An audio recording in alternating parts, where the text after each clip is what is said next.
ตอนนี้เฮากำลังอยู่ที่แคมโบเดียกำลังจะไปหานคานี่คือทิวทัศน์ระหว่างทิวทัศน์แคมโบเดียอยู่ที่เสียมเรียบกับทิวทัศน์กับอยู่ที่ลาว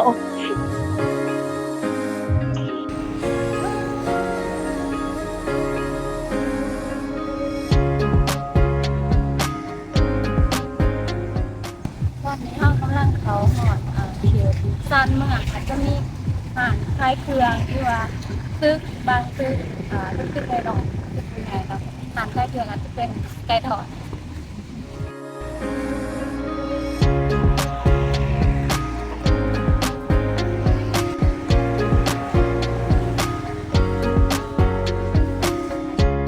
ตอนนี้เฮาก็มาถึงหานคาแล้วเนาะสภาพหานคาก็เป็นแบบนี้เลย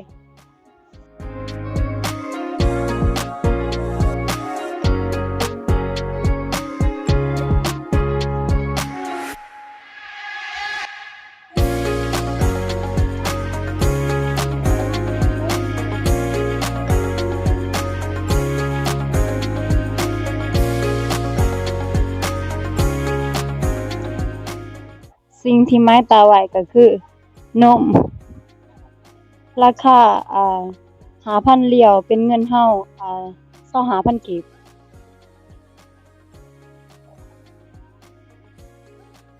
and then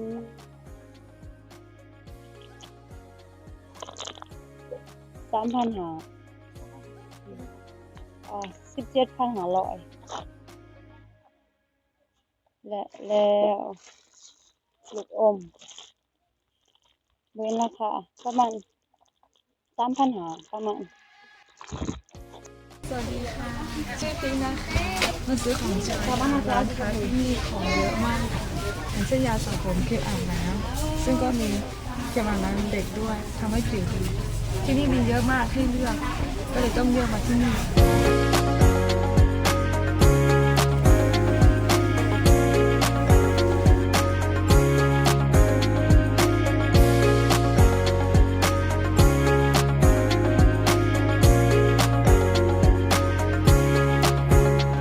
ซื้อขนมห้างเผิงก่อนหนึ่ง5,000เหรียวเป็นเงินเฮา25,000กีบแล้วก็ขนมปลาหมึกหูเสือนะจังใดกับนมแล้วก็ได้อิหยังอีกเนาะได้ลูกอมเบิดเงินประมาณทั้งหมด16,000เหรียวรสชาติของขนมคือแซ่บมีเผือกแล้วก็มีข้าวโพดแล้วก็มีตอนมะพร้าวอยู่ข้างในบ่หวานแต่แซ่บ go back